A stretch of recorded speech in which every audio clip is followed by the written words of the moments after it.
Paris 2024, la France est dans le top 5 des nations les plus médaillées, 62 au compteur. Le record d'Atlanta est aujourd'hui battu. Et puis, dernier jour de compétition ce dimanche avant la cérémonie de clôture. Ce soir, on va aller retrouver à cette occasion Cédric Ferreira. Il est au Vélodrome de Saint-Quentin en Yvelines. Bonjour à vous. Cédric, vous assistez à l'ultime épreuve de cyclisme sur piste. Alors, il faut le dire, à l'exception de la médaille d'or décrochée par Benjamin Thomas, les Français ont quelque peu déçus dans cette discipline. Ah oui, c'est même une semaine noire pour le cyclisme sur piste français, puisque Benjamin Thomas, qui avait remporté l'or sur l'Omnium, est revenu samedi hier pour la course à l'américaine. Vous savez, cette course assez typique du cyclisme sur piste qui s'effectue en relais. Il a terminé à une décevante 12e place et donc retombé très vite de son nuage avec son or olympique. Benjamin Thomas, un samedi noir qu'on peut qualifier même pour le cyclisme sur piste français, avec l'élimination de Mathilde Gros dès les 8e de finale en vitesse individuelle. Mathilde Gros, c'était l'un des grands espoirs de médaille. Elle qui, ici même, il y a moins de 2 ans, avait été sacrée championne du monde de vitesse individuelle. Et là, elle a été éliminée dès les 8e de finale, un peu à la surprise générale.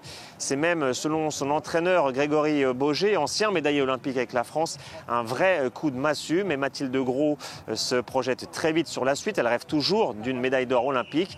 Et elle a déjà annoncé qu'elle reviendra pour les Jeux de Los Angeles 2028. Tout le sprint français, en réalité, que ce soit chez les femmes ou chez les hommes, n'a remporté donc aucune médaille durant ces Jeux olympiques. C'est une première depuis 1992. C'est donc une mauvaise passe que traverse l'équipe de France en cyclisme sur piste actuellement, puisque chez les hommes aussi, beaucoup de déceptions.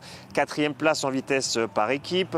Les cyclistes Sébastien Vigier et Ryan Ellal ont été éliminés rapidement en individuel. Ils ont été éliminés en keirin aussi samedi. Le keirin, je vous explique brièvement ce que c'est. C'est une épreuve de vitesse qui se déroule sur 2000 mètres.